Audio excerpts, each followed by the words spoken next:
Ojo ndekru gak ketok gak ketut minggu. Tampakkan wajahnya.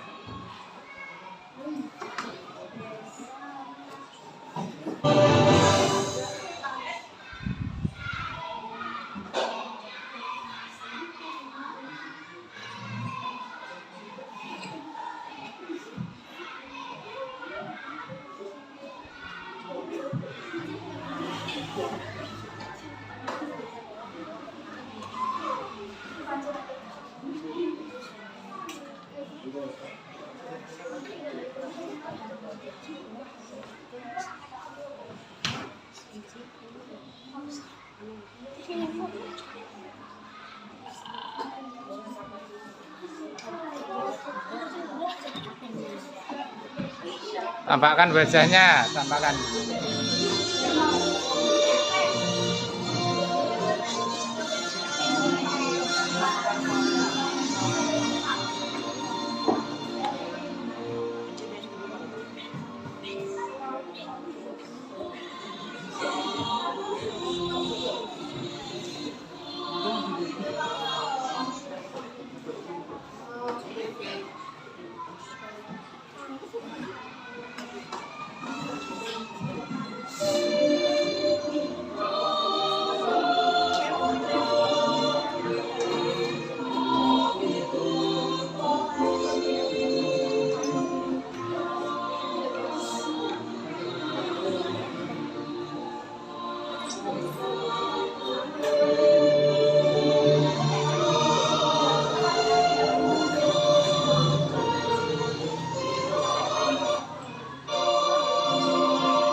Karena nanti berkali-kali diambil foto.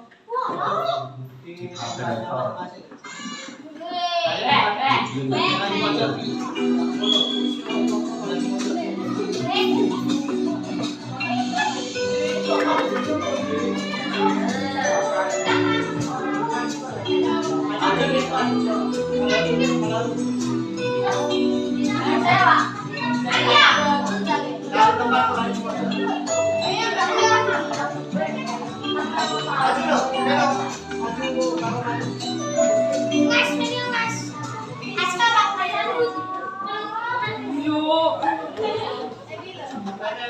Assalamualaikum warahmatullahi wabarakatuh. Swastiastu, Namo Buddhaya, Salam Kebajikan. Bagaimana kabarnya teman-teman peserta dari Jawa Timur? Semoga sehat selalu semuanya ya. Senang sekali saya berada di Kampung Pelajaran kita pada pagi hari ini. Bagaimana kita hari ini akan belajar semuanya lebih digital, Pak. Digital ya.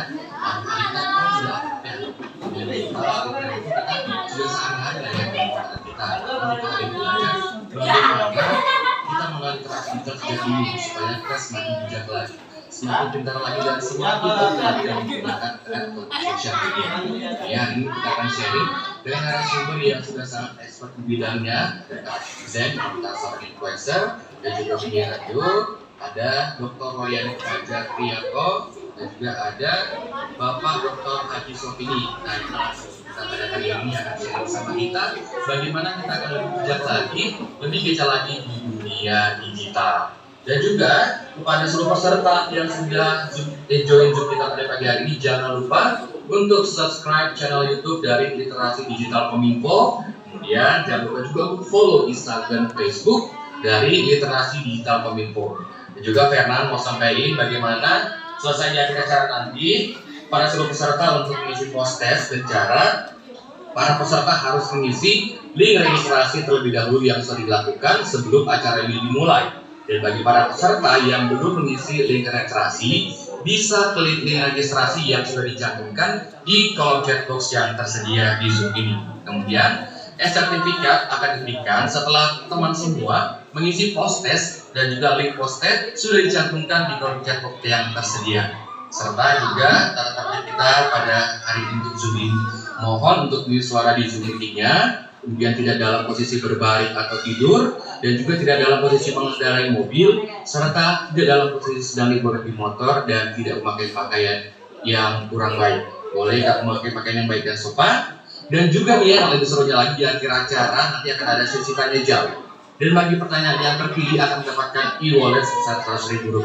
Oleh karena itu, teman-teman sekalian jangan lupa untuk menyimak materi-materi yang disampaikan oleh narasumber kita dan boleh bertanya di kolom chat box yang tersedia. Siapa tahu kamu akan beruntung mendapatkan e-wallet dari webinar kita pagi hari ini, tentunya dari pemerintah dan Kementerian Komunikasi dan Informatika.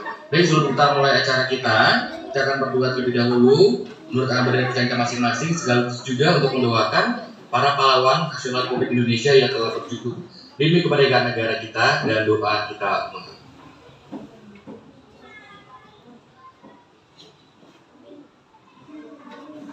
doa selesai.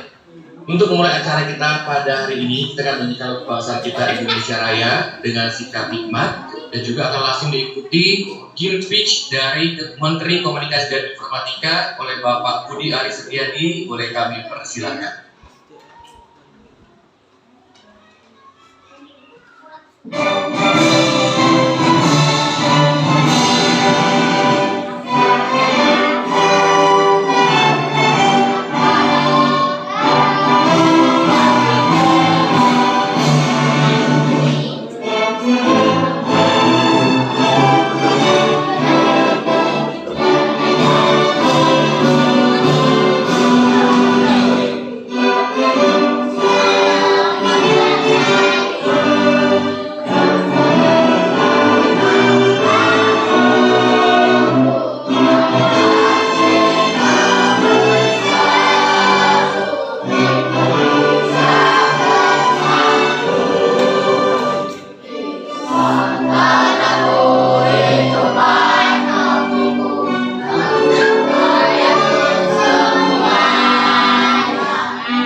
Assalamualaikum warahmatullahi wabarakatuh.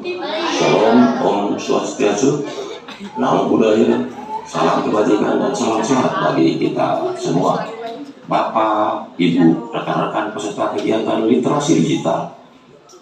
Peningkatan kemampuan pemanfaatan internet secara aman dan produktif terbukti semakin urgent di tengah pesatnya penetrasi teknologi digital dalam kehidupan kita sehari-hari.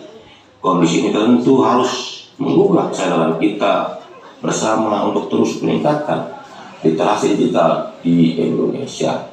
Terlebih pada tahun 2023, indeks literasi digital Indonesia berada di angka 3,65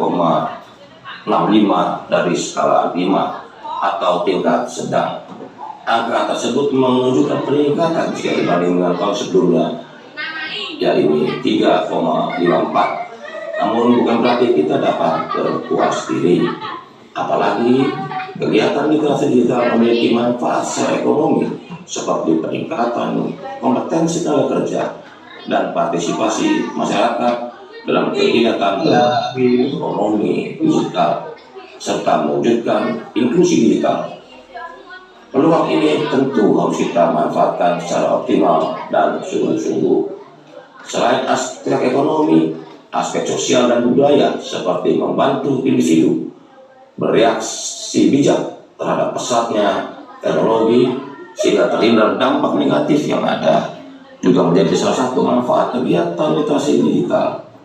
Bapak, Ibu, rekan-rekan sekalian, menimbang kondisi tersebut, pemerintah Indonesia melalui Kementerian Kominfo secara konsisten menghadirkan pelatihan literasi digital secara masif. Di antaranya melalui Gerakan Nasional Literasi Digital atau GNLD yang telah memiliki 142 jejaring dari berbagai latar belakang, baik komunitas, akademisi, perusahaan teknologi, maupun organisasi masyarakat sipil. Program literasi digital Kominfo telah memberikan pelatihan pada lebih dari 24,8 juta peserta di seluruh Indonesia sejak dicanangkan pertama kali pada tahun 2017.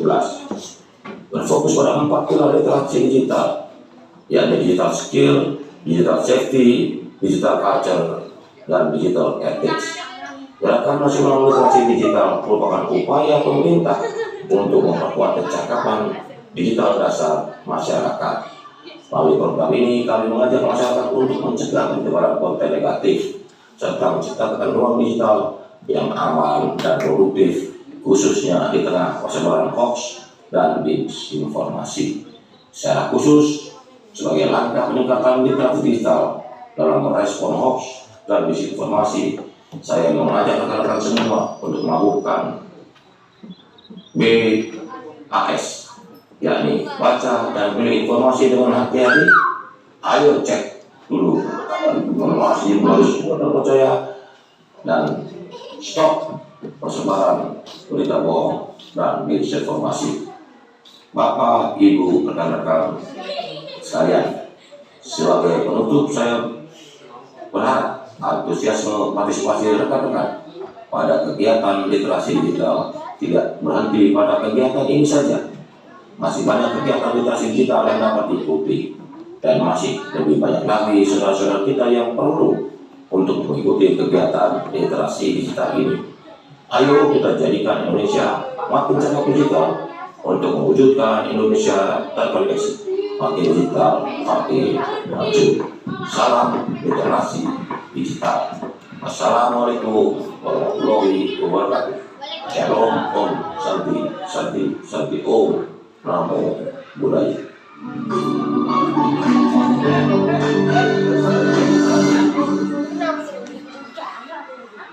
Terima kasih kepada Bapak Budi Aris untuk speech yang sudah disampaikan.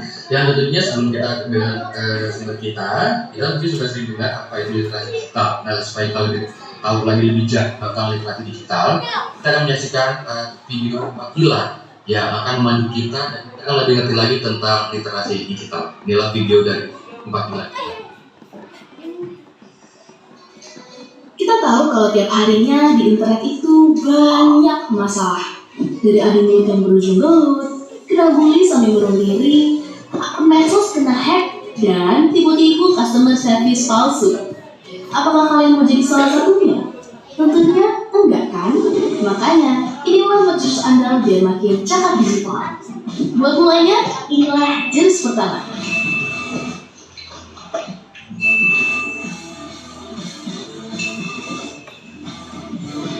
Kita mesti jaga etika biar netizen Indonesia nggak lagi dikenal paling nggak sopan saat saya beneran. Bayangin etika di dunia maya itu sama umumnya kayak dunia nyata.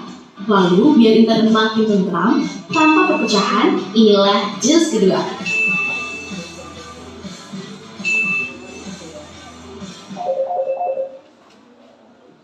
Kenapa nilai-nilai Pancasila biar dunia maya nggak jadi medan perang?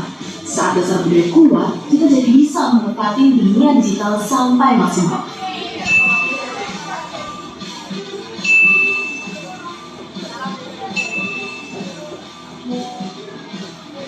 Makanya, di jurus ketiga ini, semakin kita jago, bahkan bisa cari ilmu dan cari ulang. Dan saat kejahatan mengancam, kuasai jurus keempat biar tetap aman. Para penipu bakal takut sama kita.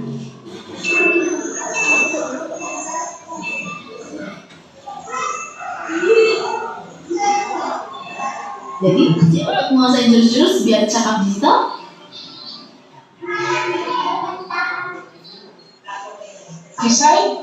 Jadi itu tadi 4 pilar video yang akan memandu kita bagaimana kita semakin kenal lagi, semakin bijak lagi di dunia digital. Dan pagi hari ini sudah ada bersama kita yang juga akan sharing bagaimana supaya aman ketika bekerja di dunia digital. Sudah hadir bersama kita Kak Asmi Zen.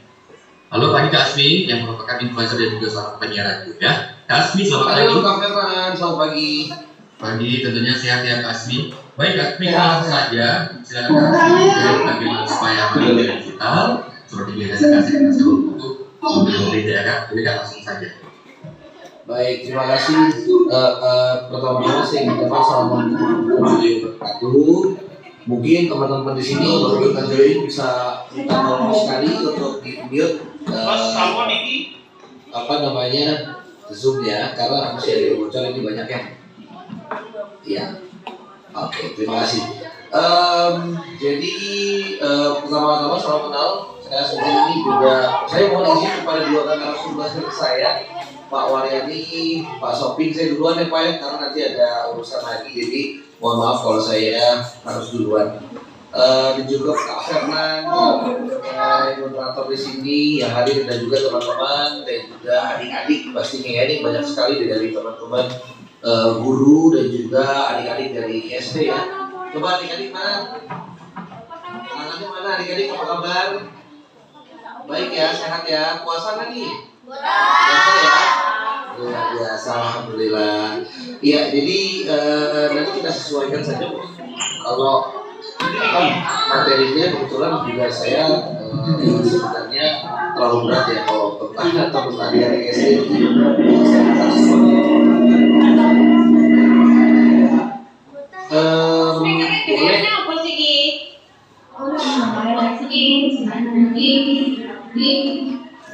Boleh di-share dari studio?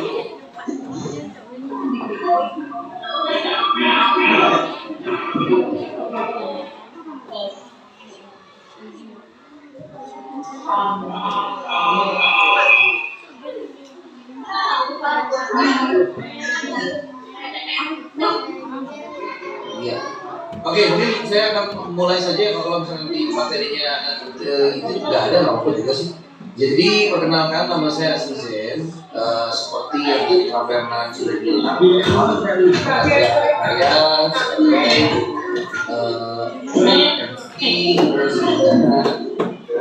next kan.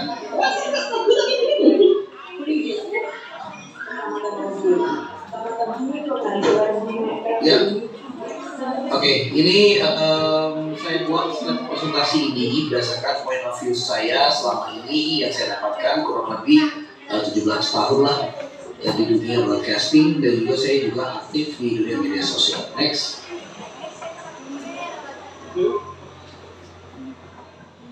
Oke, Oke, kita perkenalan dulu adik-adik. Jadi bilangnya apa ya, kakak aja kali ya.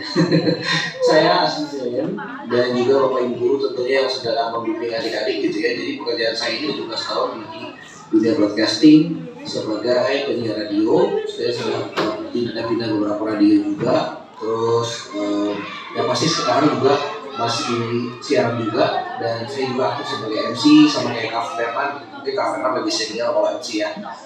Sebagai voice over talent juga, voice over talent yang suka ngisi iklan di radio, di TV menggunakan suara kita. Terus juga saya telah aktif menjadi narasumber Kominfo dari 2020 sampai dengan sekarang, dan saya juga mungkin sampai sekarang masih gitu ya ada di program televisi home shopping. Mungkin kalau mungkin adik-adik mah pasti nggak tahu ya, mungkin guru-gurunya mungkin pernah lihat saya gitu ya di beberapa TV untuk menjual produk-produk. Nah itu saya. Oke, next. Jadi memang saya cukup aktif untuk menggunakan media sosial, apalagi adik-adik ini saya yakin juga ya pasti lagi senang-senangnya untuk main handphone. Saya itu gitu ya, yang baru kelas SD, dimana dia juga suka banget explore di internet gitu ya. Jadi di sini mungkin kita sharing-sharing aja buat adik-adik ya yang mau main handphone. Coba tunjuk tangan yang suka main handphone mana aja nih. Main handphonenya berlebihan apa enggak nih? Boleh main handphone tapi jangan berlebihan ya, harus diatur waktunya karena mungkin lagi senang-senangnya main handphone gitu ya. Tapi di sini juga mungkin ada peran dari orang tua ya, atau dari guru yang harus terus mengingatkan, karena juga saya pun sebenarnya Kak Asli pun gitu ya lagi belajar juga bagaimana caranya biar anak gitu ya atau adik-adik ini ya SD ini bisa sedikit mengurangi screen time agar tidak terlalu fokus ke handphone gitu ya, tapi tetap fokus juga untuk bisa bermain, karena kan di masa-masa SD gitu ya beda sih ya. Masa-masa SD dulu Kak Asli gitu ya jarang belum menggunakan handphone seperti sekarang ya, walaupun memang nggak bisa dipisahin handphone sekarang dengan dunia adik-adik gitu ya, tapi ya jelas bisa adik-adik juga bisa sadar kalau nggak terlalu baik juga depan handphone terlalu lama gitu ya. Ada baiknya main keluar, explore dan bisa next.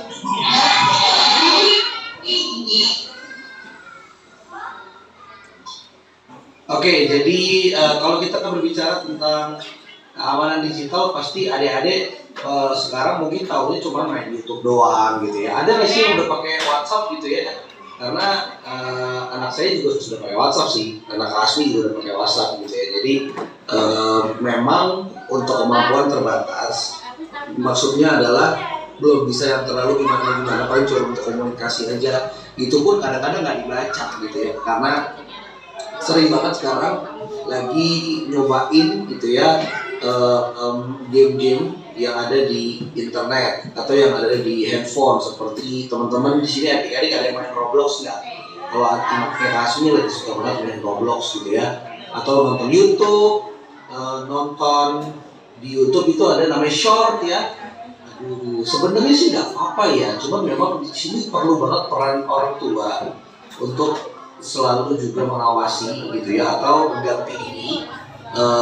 Jangan cuma kita mungkin marah gitu ya ke anak, tapi memang kita harus jadikan anak ini sebagai teman. Dan adik-adik juga ada yang udah main sosial media, ada yang udah main Instagram di sini atau TikTok mungkin ya, TikTok gitu ya, WhatsApp ya.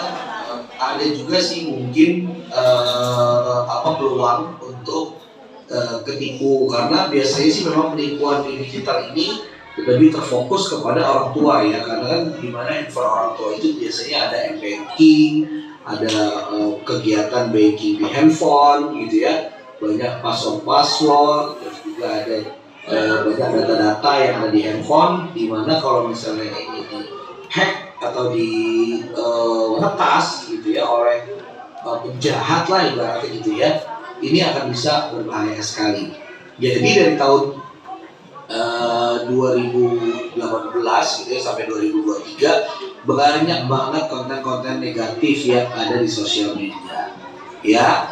dan juga yang pastinya konten pornografi juga. Mungkin adik-adik juga yang bisa kasih ingetin juga kalau misalnya adik-adik melihat konten-konten yang belum sepantasnya adik-adik tonton, jangan ya, karena orang tua di sini nggak bisa ngawasin 100%. Adik-adik harus punya dari diri sendiri keinginan atau saling ingetin gitu ya, terutama sama temennya mungkin lagi main handphone bareng, terus melihat tiba-tiba kok ada gambar-gambar yang seharusnya nggak muncul nih di internet gitu ya. Adik-adik jangan tonton, jangan lihat ya, karena kalau belum umurnya ya nanti akan bisa merusak sistem otak yang ada di kepala gitu ya. Jadi mendingan tidak usah, mendingan isi dengan kegiatan-kegiatan positif, seperti mungkin bisa lihat vlog-vlog dari anak-anak juga gitu ya, yang bisa memberikan pelajaran buat adik-adik. Jadi bisa belajar juga, misalnya belajar hitung sambil melihat YouTube dari influencer. Anak-anak kan juga banyak ya. Dan ini juga menjadi concern kita terhadap konten-konten di Indonesia. Mungkin ini dari pihak-pihak terkait, dari Kominfo, kementerian-kementerian tertentu gitu ya, atau dengan seniman-seniman. Ini kayaknya harus bekerja sama untuk memperbanyak konten-konten anak-anak gitu ya, karena sedikit sekali, kebanyakan konten anak-anak itu dari luar negeri semua, mostly kebanyakan. Tapi walaupun memang di Indonesia ada, tapi sedikit sekali gitu ya. Makanya di sini buat adik-adik juga mungkin yang suka game-game tertentu nggak masalah sebenarnya. Biasanya yang disuka apa sih? FF ya? Siapa yang suka main FF di sini, coba? Ada nggak? Waduh, banyak ya. Yang suka main Mobile Legends, mana Mobile Legends? Waduh, siapa yang udah mitik di sini? Udah mitik nih. Apalagi sih mainannya biasanya? Apakah siapa yang suka nonton aja di YouTube? Ada nonton YouTube? Ada juga ya yang TikTok, yang main TikTok, mana main TikTok? Wah, banyak nih yang main TikTok. Ya, jadi nggak apa-apa, di TikTok juga banyak kok hal-hal yang positif ya. Di sini juga mungkin dari segi keamanan. Jadi adik-adik ini harus hati-hati ya, karena ada beberapa penipuan di internet gitu ya. Yang pertama adalah, coba di next Kak, kita ganti aja mungkin ya.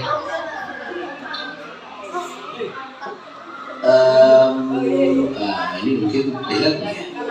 Iya, kalau penipuan itu ada beberapa nih adik-adik. Yang intinya adalah next aja Kak. Nah ini, yang pertama adalah mungkin banyak kasus gitu ya. Kalau adik-adik pakai WA nih ya, yang pertama jangan pernah yang namanya klik sembarangan apapun yang ada di WhatsApp yang masuk gitu ya, apalagi kalau nomornya nggak dikenal. Kenapa? Karena sekarang udah canggih banget ya, sekarang dunia ini udah canggih banget adik-adik. Bayangin, sekarang udah ada yang namanya AI. Jadi kita bisa nanya apapun ke AI atau kecerdasan buatan. Jadi adik-adik ini sebenarnya kalau mau bikin PR sih udah tinggal nanya AI doang, dijawab tuh sama AI. Jadi udah canggih banget, bahkan AI ini bisa merubah ya muka kita ya, yang tadinya kan misalnya kita sering foto nih di Instagram nih, ada juga pernah kan foto di Instagram gitu ya. Nah kalau kita masukin foto kita ke AI itu kita bisa jadi seakan-akan ngomong sesuatu yang kita nggak ngomongin gitu. Jadi kan ini dahsyat banget ya. Selain dahsyat juga serem ya. Bayangin nanti penggunaan teknologi, yang gunakan teknologi penjahatnya juga makin canggih, karena dia bisa memanipulasi semuanya atau bisa membuat semuanya. Nah, yang simpel-simpelnya adalah yang pertama nih, udah pegang handphone atau bisa ingetin orang tua yang rumah, kita pastikan kalau websitenya palsu, karena biasanya penjahat itu ngasih alamat website itu yang beda sedikit gitu. Jadi itu yang membuat kita bingung dan ragu. Bahkan nggak sedikit itu adik-adik yang biasanya tampilannya sama gitu ya. Jadi kita disuruh login nih, misalnya ke Facebook, penjahatnya tuh udah bikin dengan tampilannya sama, warna biru gitu ya. Facebooknya dari gambarnya sama gitu ya, padahal itu bukan akun Facebook aslinya, bukan domain atau bukan situs aslinya. Jadi ini harus hati-hati. Terus juga jangan lupa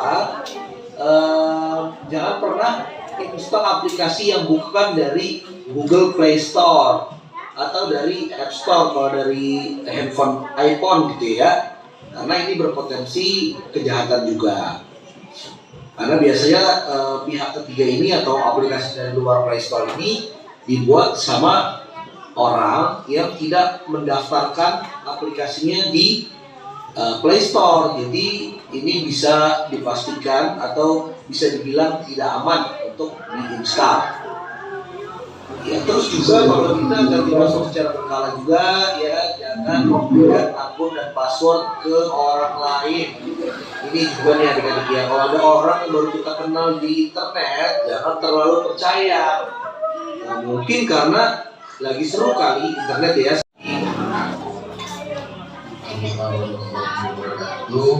Terima kasih banyak Kak Asmi, tadi sudah sharingnya kepada Bapak peserta dan peserta bagaimana jika kita di digital ini dia kan di internet harus menyesuaikan, kalau mungkin kayak yang kita tonton ya sesuai umur. Jadi beberapa filter nih kan ya, apa yang perlu ditonton, apa yang tidak perlu. Dan juga tadi diingatkan juga ketika kita menerima suatu berita ya, jangan langsung mungkin kita sebuah ini ya, tapi tanya dulu nih sama orang tua atau juga mungkin sama yang internet yang lebih paham tentang berita ini. Jadi kita nggak sebar aja, jadi hoax nantinya. Dan tadi yang kita kasih juga bagaimana perlu peran orang tua untuk mengawasi dan mendampingi anak di sekarang ini semakin bijak lagi dalam bersaing di dunia digital.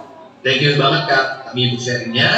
Dan terima kasih sama-sama. Saya akan kembali pas peserta yang ingin bertanya boleh langsung ke pertanyaannya di kolom chat yang tersedia.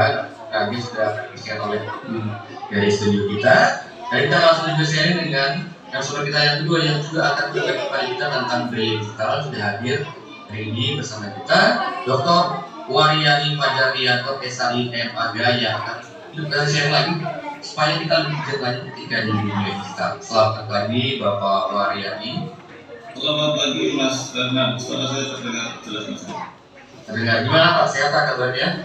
Alhamdulillah baik. Baik, Pak Waryani juga akan sharing sama kita bagaimana supaya bisa lagi di dunia digital. Saya akan berikan waktu Pak seperti biasa dan menit akhir saya bagikan untuk jemaatnya dan waktu saya silakan. Thank you.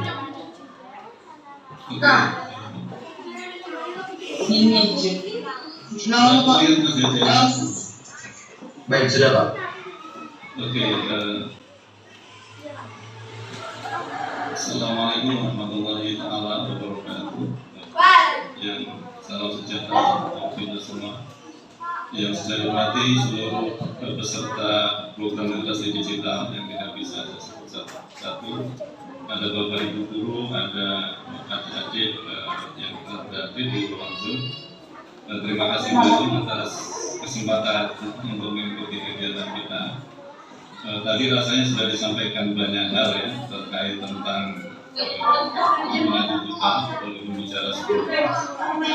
Dalam kesempatan ini saya akan menyampaikan pilar berikutnya tentang budaya dunia digital. Tentu karena ini ada Bapak Ibu ya, ada orang tua yang mendampingi putra putrinya.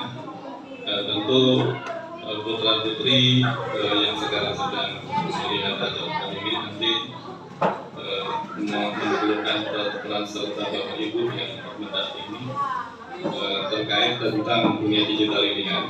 Kalau tidak didampingi nanti mereka akan bisa tidak terkontrol dan nanti bisa berdampak pada sesuatu yang tidak kita inginkan. Nah, sebelumnya saya izin perkenalkan diri. Saya biasa sehari-hari dipanggil dengan Pak Fajar, Waryani Fajarianto. Saat ini saya menjadi dosen di Fakultas Sosiologi Universitas Gadjah Jakarta. Kebetulan sehari-hari saya juga mengaku mata kuliah Komunikasi Islam dan beberapa waktu yang lalu juga menjadi narasumber di program sana yang bisa mungkin sebagaimana yang sudah tertera di sini nanti kita bisa melakukan Bapak Ibu yang kami hormati, sebagai pengantar, rasanya kita mungkin mulai dari sini karena terkait dengan praktek penggunaan gadget ya, khususnya bagi putra putri kita dalam waktu 24 jam itu harus dikontrol. Kenapa? Karena rasanya mereka belum bisa memilah dan memilih ya, mana yang bermanfaat, mana yang tidak. Oleh karena itu terkait dengan penggunaan gadget di gadget ini, saya kira ada beberapa hal yang perlu menjadi perhatian kita bersama ya. Mungkin beberapa di antaranya memberikan batasan waktu. Karena kalau tidak diberi batasan waktu, nanti mereka lupa waktu. Kalau kita amati putra putri kita mungkin seharian fokus di depan gadget ya. Sementara kegiatan yang sosial ya, kegiatan yang berkaitan dengan masyarakat mungkin tidak. Kan saya kira ini sudah menjadi gejala global bahwa anak putra putri kita saat ini lahir di rahim teknologi, sehingga mereka ketika lahir saya kira sudah mengerti. Kemudian juga disesuaikan usianya. Dan saya kira tidak semua program di gadget itu sesuai dengan usia mereka. Kemudian juga disepakati ya, dimusyawarahkan dengan putra putrinya untuk meminta izin ketika menggunakan itu ya. Kemudian juga memberikan batasan, senantiasa jangan lupa untuk didampingi ya. Tetapi didampingi ini bukan berarti juga orang tuanya menggunakan gadget ya, karena memang di dunia digital ini ada istilah yang jauh menjadi dekat, yang dekat menjadi jauh. Mungkin kita bersama dengan putri kita, tetapi saat yang bersamaan keduanya juga menggunakan gadget gitu ya, sehingga dekat tetapi jauh. Nah, yang dimaksud dengan pendampingan ini betul-betul mendampingi, mengingat, mengatasi, bahkan memberikan alternasi pilihan mana yang baik dan tidak baik.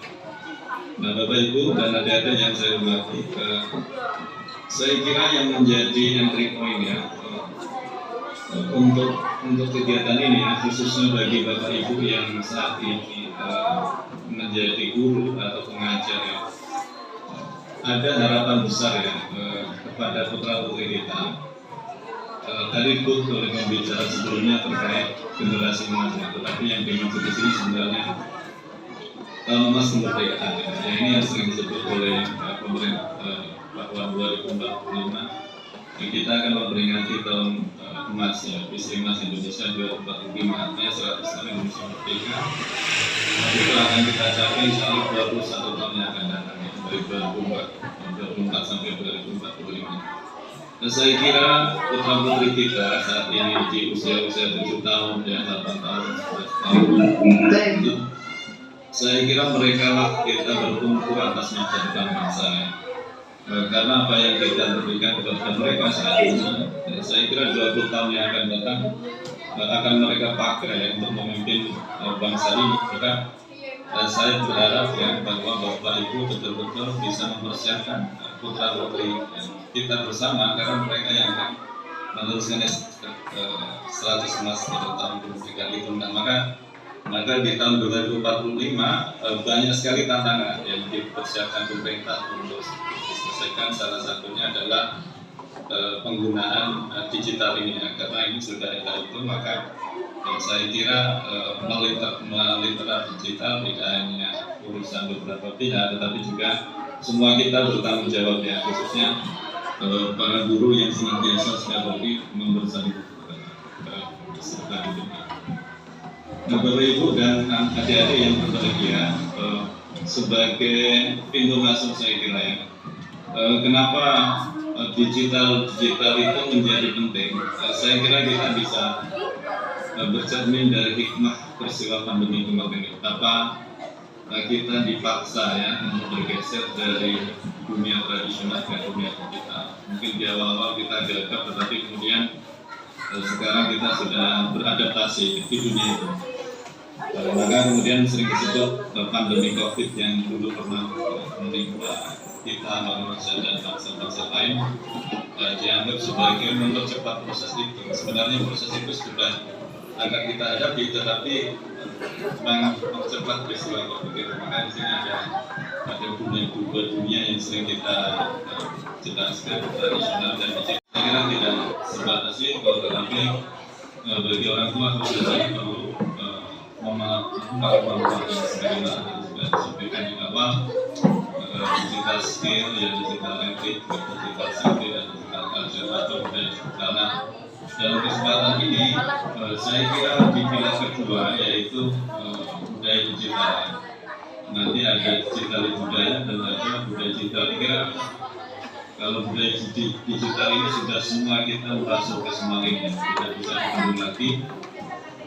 Terkait dengan pilar itu, maka pemerintah memberikan beberapa prinsip dasar ya, semoga kita sebagai generasi penerus bangsa nanti bisa mengaksesikan pilar budaya tadi. Dan di dalam kegiatan literasi digital ini, Bapak Ibu dan adik-adik, nanti perlu kita perlu tantangan kenapa budaya digital itu menjadi penting. Karena di dunia digital dan di dunia internet yang serba elektronik ini, beberapa dampak sudah terlihat yang itu nanti akan kita antisipasi, misalnya mengaturnya wawasan kebangsaan. Mungkin dulu kita hanya mengenal Indonesia ya, sebagai negara yang kita cintai karena kita tidak bisa mengakses negara-negara lain. Tapi di dunia virtual kita bisa search kata kunci apapun keluar banyak negara ya, dan di situ kemudian menyebabkan bisa mengakibatkan kecintaan kepada Indonesia itu menjadi budaya dan tidak lagi kesantunan muncul ya. Mungkin itu terlihat dari menteri kita ya, karena mereka hampir 24 jam ya di depan layar gadget, sehingga bagi mereka sultan santun menghormat orang tua tidak ada lagi kesempatan untuk itu. Bahkan kalau kemudian diingatkan ya, karena mungkin sudah melakukan batas waktu penggunaan, mungkin beberapa putri kita membantah dan seterusnya karena mereka sudah masuk di dalam dunia yang mereka sukai. Dan di situ yang perlu kita cermati untuk menghadapinya. Kemudian tentu budaya asing yang mungkin kita heran juga karena tiba-tiba beberapa putri kita tampil menggunakan gaya busana ya, gaya budaya yang mungkin tidak mencerminkan budaya Indonesia. Ada empat hal yang sebenarnya ini menjadi tekanan bagaimana agar empat hal ini kita hadapi bersama ya. Karena di ruang untuk budaya pemilih digital ini nanti perlu dibimbing ya, perlu diarahkan bagaimana penggunaan digital khususnya digital ini sesuai dengan budaya Pancasila. Saya kira semua kita hafal Pancasila ya, bahkan sejak kecil kita diminta menghafal itu karena mungkin yang belum teraplikasi adalah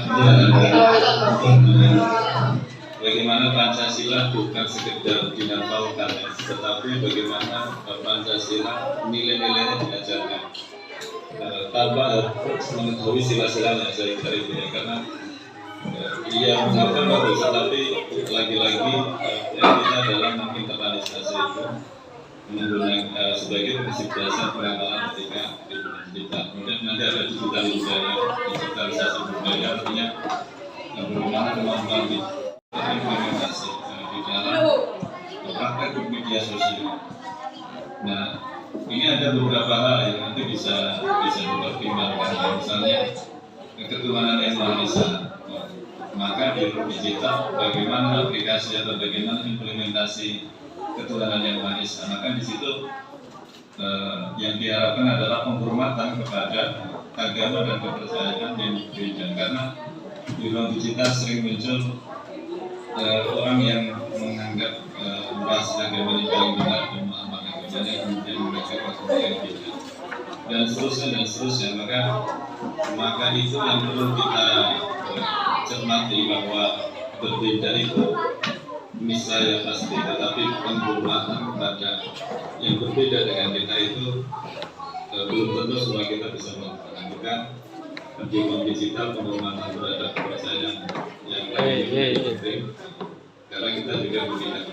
Kemudian melakukan orang lain secara adil gitu ya, tidak menjustifikasi dulu ya, tidak menganggapnya orang ini salah dulu tentang kemudian ada persatuan ya, pengutamaan Indonesia di atas kepentingan pribadi. Artinya persoalan Indonesia dan menari dan seterusnya. Saya kira itu sangat baik ya. Hanya kemudian sayangnya itu tidak bisa dimunculkan atau ditampilkan kepada orang lain ya, yang tidak mengenai itu. Maka di situ menjadi penting bagaimana mengemas kegiatan-kegiatan ekstrakurikuler budaya menarinya atau menjadi budaya Indonesia menjadi terglobalkan. Artinya proses digitalisasi budaya adalah proses bagaimana budaya atau kegiatan yang kita lakukan di sekolah atau kegiatan ekstrakurikuler yang karena kita ini bangsa Indonesia yang memiliki program yang luar biasa, tentu kita harus melakukan dan ruang digital. Saya kira promosi produk dalam negeri ini perlu kita galakkan ya, perlu kita katakan. Nah, misalnya ada sekolah yang memiliki ciri khas tertentu, ciri yang membedakan dengan yang lain dan bagus, saya kira juga bisa dilakukan program proses digitalisasi dengan pidato mencintai produk. Nah, kemudian yang terakhir terkait hak digital ini di dalam pilar budaya digital, saya kira kita merasa memiliki hak yang menggunakan internetnya, tetapi saya kira hal itu tidak bisa berdiri sendiri tanpa kemudian diikuti dengan kewajiban. Maka kita sudah mendapatkan hak, tentu harus diikuti dengan kewajiban. Tentu hak menggunakan, ya kewajiban menjaganya, ya agar hak orang lain juga tidak peduli dengan apa yang kita lakukan. Nah, di dalam dunia digital, beban itu dan jadi nanti saya kira banyak sekali jenis-jenisnya ya, tetapi secara umum nanti ada 3 hal yang di ruang digital ini yang sering disebut. Misalnya right to access ya, hak untuk mengakses. Artinya putra putri kita punya hak mengakses apapun ya, dan apapun. Tetapi kita harus dampingi agar itu tidak saling diambil yang ini. Akses dari kita untuk apa? Nah itu saya kira orang tua juga harus mengawasi ya, karena hak ekspresi ini saya kira di usia-usia yang masih dini ini memang dunianya yang memang bisa dilakukan oleh 1-2 orang ya, mungkin nanti khusus literasi digital untuk ibu-ibu yang lansia kita, dan khusus untuk putra putri anak usia ini juga nanti bisa dilakukan. Kemudian menggalang solidaritas ya, saya kira ini sebagai contoh yang baik ya, betapa dunia digital ya, ruang media sosial kita bisa memperjuangkan sesuatu yang sejak sama-sama yang mungkin secara fisik kita tidak mampu. Nah, ini dulu muncul semarak pada saat sekarang juga masih terjadi peristiwa di Palestina. Khususnya banyak mengupload ini sebagai respek dukungan ya, ke Palestina saat itu. Nah, upaya-upaya seperti ini saya kira bagus juga untuk senantiasa dilakukan.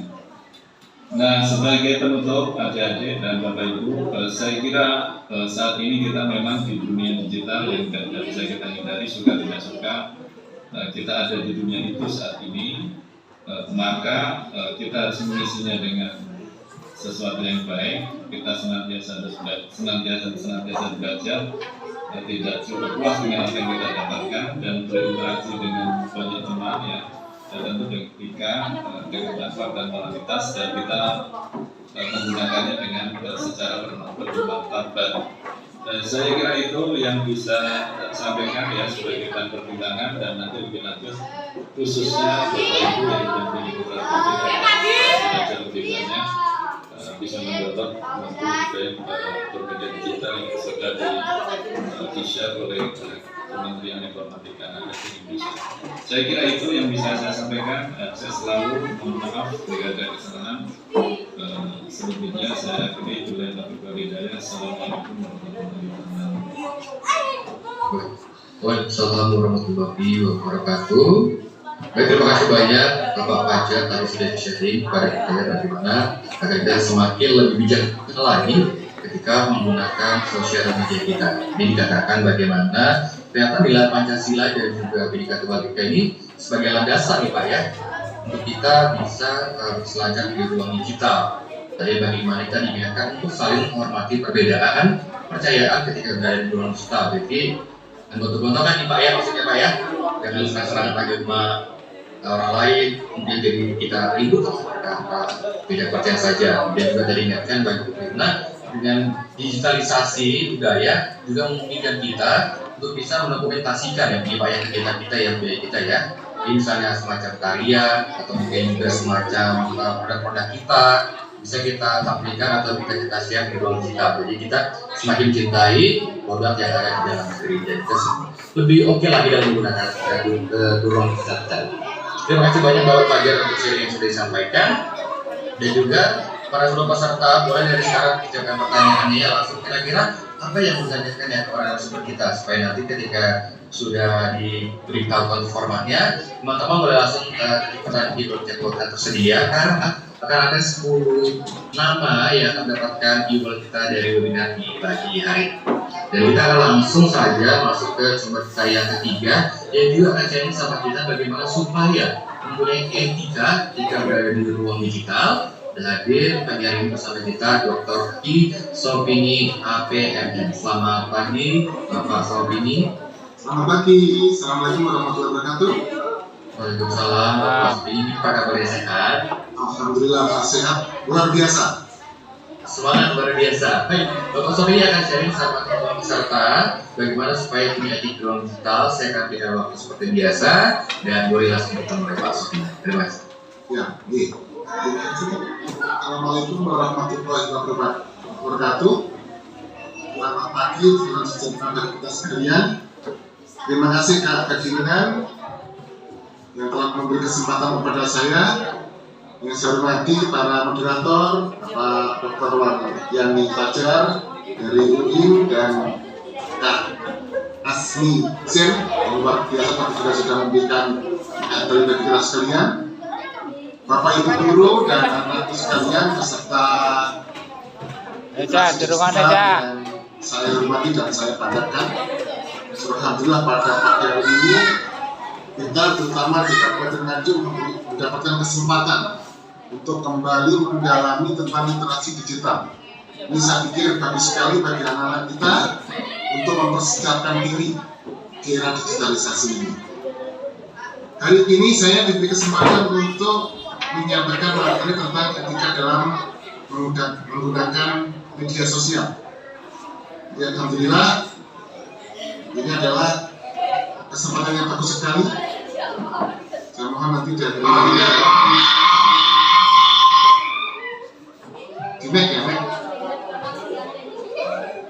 Nah, ini mungkin sekedar informasi saja kepada para peserta.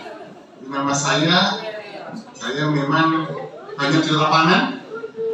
Saya sebelumnya jadi camat di 5 kabupaten, 5 kecamatan. Mungkin ada juga yang di sini hadir yang ikuti waktu saya jadi camat. Saat ini saya jadi kepala dinas pendidikan. Namun demikian, bahwa hidup itu harus semangat kepada anak-anak sekalian dan Bapak Ibu guru. Jadi selain sebagai kepala dinas pendidikan, saya juga aktif di kampus. Kebetulan saya jadi wakil rektor di UPDN, merangkap jadi direktur pascasarjana di UPDN. Saya juga aktif di organisasi. Kebetulan saya sampai saat ini adalah Katwarca Nganjuk, Ketua Pramuka Nganjuk. Makanya biasanya saya dipanggil Kak, gitu ya. Jarang sekali saya dipanggil Pak, gitu. Jadi adik-adik tidak apa-apa kalau ketemu saya panggil Kak ini, itu tidak masalah. Karena memang saya asli Pramuka. Ini Pak Kak Ferdinand. Jadi saya memang aktif di lapangan. Itu mungkin sekedar gambaran tentang saya. Dan sekarang kita menuju kepada materi selanjutnya. Ini cuma mengingatkan kita bahwa kalau kita mempunyai cita-cita ingin merubah dunia, ingin mempengaruhi Indonesia, ingin berbuat banyak terhadap daerah kita, maka harus dimulai dari diri sendiri. Kita mulai dari diri sendiri. Kalau diri sendiri kita sudah mempunyai motivasi, mempunyai semangat kondisi, saya yakin nanti kita akan bisa merubah daerah, mewarnai Indonesia, bahkan merubah dunia ini. Untuk semangat saja, termasuk di era digital ini. Next.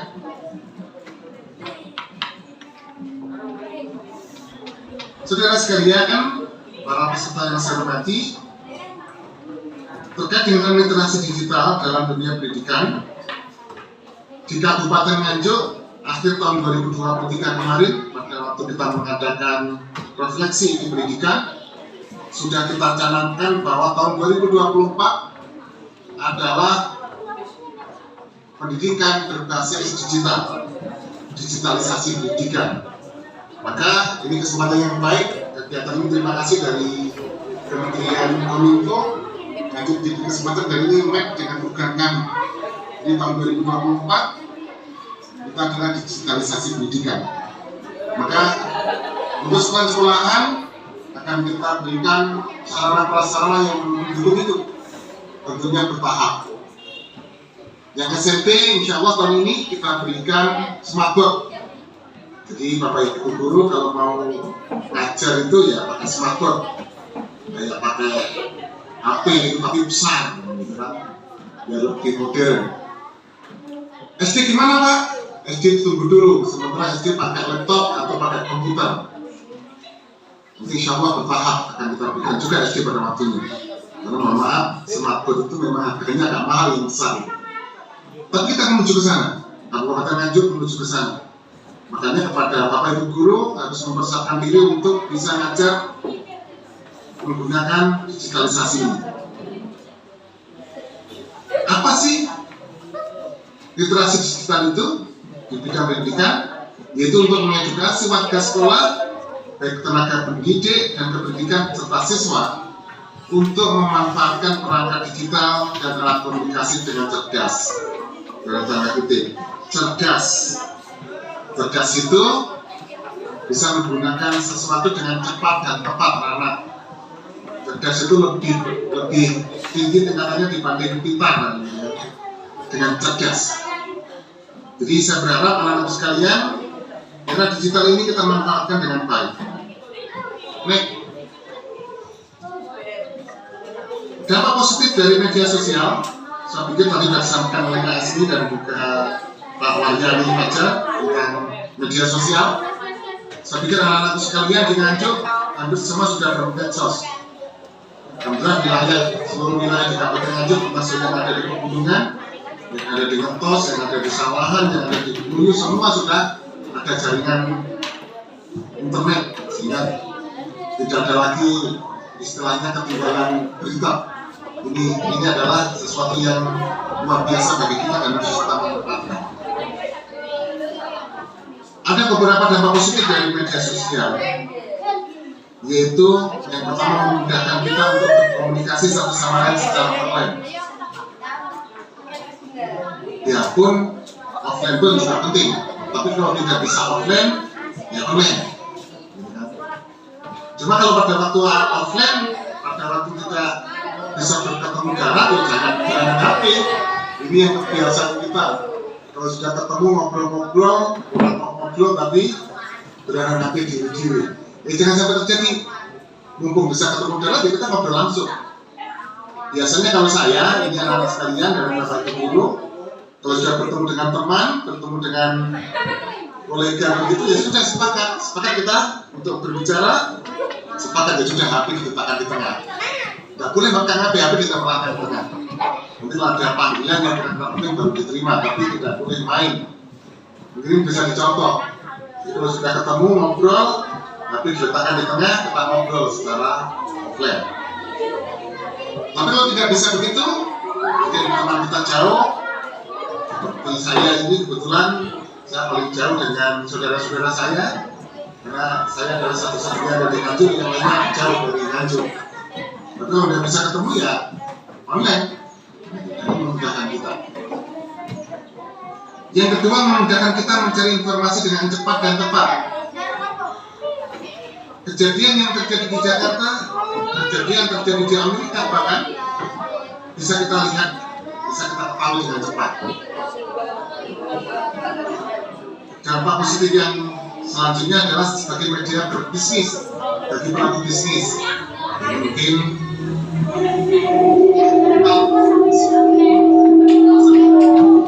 untuk berbisnis. Seperti kami, kebetulan anak saya juga, kami dikaruniai 3 anak, yang nomor 1 itu masih kuliah, nomor 2 masih SMA, nomor 3 masih SD kelas 4. Masih 7 kelas 4. Ini yang kuliah ini sudah mulai belajar bisnis kecil-kecilan menggunakan online. Apalagi mendekati Ramadan ini sudah main bisnis kecil-kecilan seperti jilbab, terus makanan-makanan ringan sambil kuliah, terutama yang produk dari Tulungagung, yaitu kerupuk rambak. Nah, itu. Dan alhamdulillah lumayan juga itu untuk nambah uang jajan. Anak-anak dan bapak ibu guru mungkin sambil ngajar, ada waktu sebentar bisa digunakan untuk belajar berbisnis ini. Yang keempat adalah sebagai media hiburan. Mungkin bagi kita yang lagi boring, lagi males-malesan, bisa kita buka HP ya untuk hiburan. Tapi jangan terus-terusan. Jangan penuh mencari hiburan terus. Ya, ini harus saya setuju dengan Kak Asmi dan Kak Waryani. Jadi anak-anak kalau bermedsos harus didampingi orang tua. Yang kelima sebagai media pembelajaran, ya ini dimanfaatkan betul media sosial itu untuk media pembelajaran. Alhamdulillah di Nganjuk sudah berjalan. Nah, kadang-kadang online juga kalau rapat. Pada bapak ibu guru kepala sekolah juga online kadang-kadang karena waktunya terbatas. Jadi sudah berjalan. Oleh anak-anakku sekalian mempunyai medsos. Untuk yang namanya cerdas berprestasi, mungkin setelah ini silakan buka itu untuk cerdas berprestasi. Cuma akhir-akhir ini memang agak lama ini tidak membuat konten, tapi ada cerdas berprestasi juga ada cendekia berkarakter. Silakan dibuka sekalian. Itu dampak positif dari media sosial.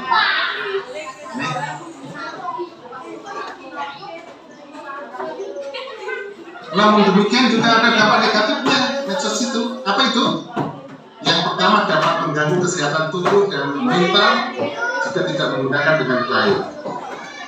Anak-anak sekalian, bermedsos boleh, silakan HP boleh, tapi harus ingat waktu. Kalau satu hari penuh kita terus-terusan main HP ya sudah, kesehatan kita pasti akan terganggu. Mental kita juga akan terganggu. Makanya sempatkan lihat sebentar dari kegiatan-kegiatan positif yang lainnya. Ya, berpuasa, saya ini kalau pas nggak ada kegiatan sekitar jam 5 sore yang menyempatkan untuk goes pada 1,5 jam gitu. Nanti 1,5 jam sebelum azan maghrib pulang, persiapan azan maghrib untuk berbuka. Kesempatan untuk olahraga. Di keluarga kami juga begitu, mohon maaf Bapak Ibu Guru, mungkin bisa bukan untuk apa-apa tapi untuk referensi saja. Di keluarga kami itu memang ada jam-jam yang tidak boleh memegang HP. Mohon maaf Kak Ferdinand.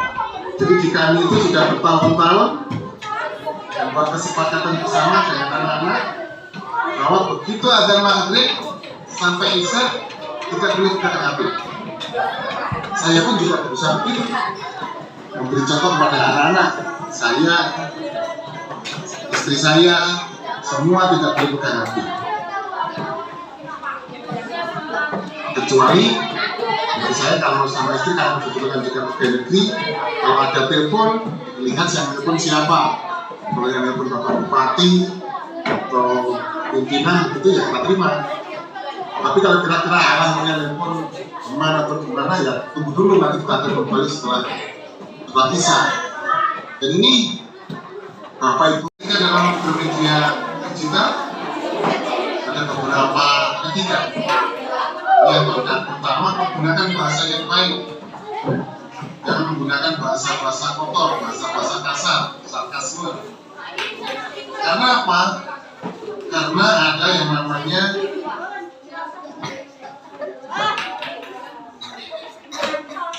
atau apa digitalisasi ini, apa yang kita sharing dibaca oleh seluruh dunia. Nanti kalau kita nge-share sesuatu yang kotor, kita yang pertama akan menunjukkan kepribadian seseorang itu seperti ini, beberapa kepribadian yang nge-share itu seperti ini. Tentunya kita sediakan. Yang kedua, hindari penyebaran sara, pornografi dan aksi kekerasan. Nah, boleh kita ngomong agama lain, ngomong bahwa kemajuan teknologi tidak akan menghilangkan peran guru, maka guru harus terus berperan. Bahkan sekarang itu peran Bapak Ibu terus makin berat. Kalau dulu di era tahun 80-90-an, maka saya sendiri masih sekolah, guru masih gampang, mulai di papan, pakai kasur, gitu kan. Sekarang sudah lebih sulit lagi karena anak-anak sudah cepat perkembangannya, pengetahuannya juga cepat, maka Bapak Ibu guru harus memiliki kecepatan dalam bermedsos, kecepatan dalam dunia digitalnya. Bapak Ibu guru juga harus mendampingi anak-anak kita supaya jangan sampai anak-anak kita terjerumus dalam hal-hal yang tidak baik.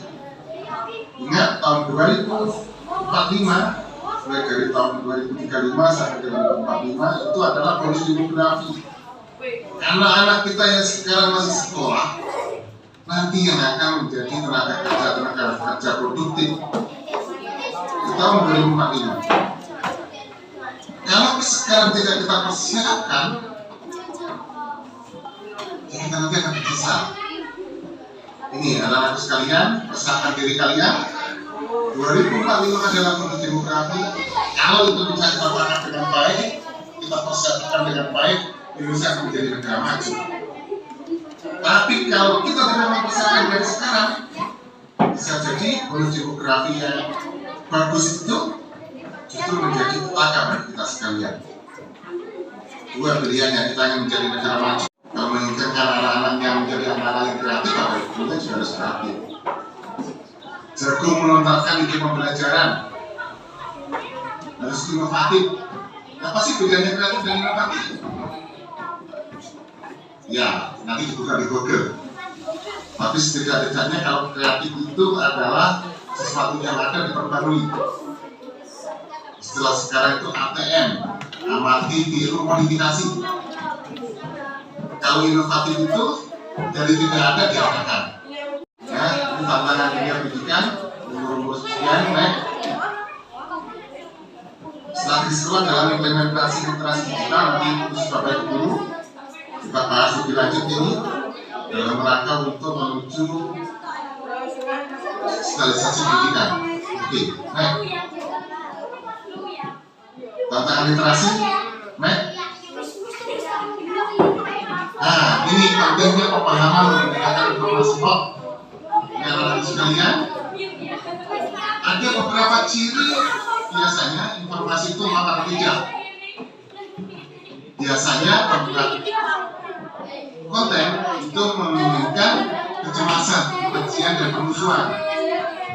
Kalau ada konten-konten untuk supaya kita cemas, kita benci pada pihak-pihak lain, ada kemusuhan pada pihak lain, itu biasanya hoax. Sumber beritanya tidak jelas,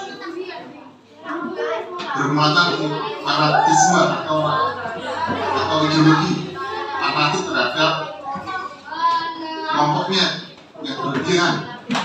Nah, itu biasanya hoax. Biasanya berita-berita hoax itu dengan judul dan pengantarnya provokatif. Ada huruf-huruf tebal, huruf-huruf kapital, ada tanda-tanda seru, tanda-tanda berwarna-warni. Ya, biasanya kalau seperti itu tuh biasanya top. Anak-anak sekalian, kalau ada yang seperti itu, jangan gampang-gampang untuk disebar, untuk di-share. Apa sih berita hoax itu? Berita hoax itu adalah usaha untuk mengakali atau menipu pembaca atau bisa untuk mempercayai sesuatu padahal berita tersebut adalah palsu. Baik.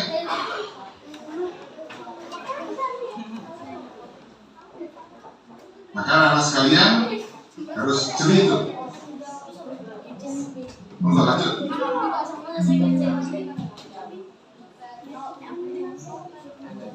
Nah, memerangi hoax bisa dengan penegakan hukum dan edukasi masyarakat. Termasuk hari ini adalah edukasi masyarakat supaya kita tidak menyebar atau membuat hoax itu.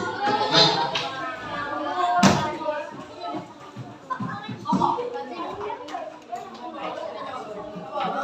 Saudara sekalian, kita diharapkan bijak dalam literasi digital. Jangan sampai jarimu lebih cepat dari otakmu. Jadi sebelum kita mikir, kita sudah belum kita pikir dengan baik-baik. Jangan sampai jarimu lebih cepat dari otakmu. Terakhir, baik. Nah, saring dulu baru di-sharing. Jadi kalau ada berita dilihat dulu, cek dulu, disaring-saring dulu berapa kali. Kalau kita share kira-kira manfaat dan mudaratnya lebih banyak mana nih? Oh, banyak mudaratnya nih, di-share. Ini bermanfaat nih, di-share. Terkecil dalam menggunakan media sosial, bijak dalam bertukar informasi. Ini gunanya digital gitu. Kita gunakan HP. Ini Pak Sofi ini kok bilang Gajik ini kok berarti salah ngomong? Enggak, salah ngomong. Memang ada bedanya antara Gajik dan bijak. Saya Gajik dalam menggunakan media sosial.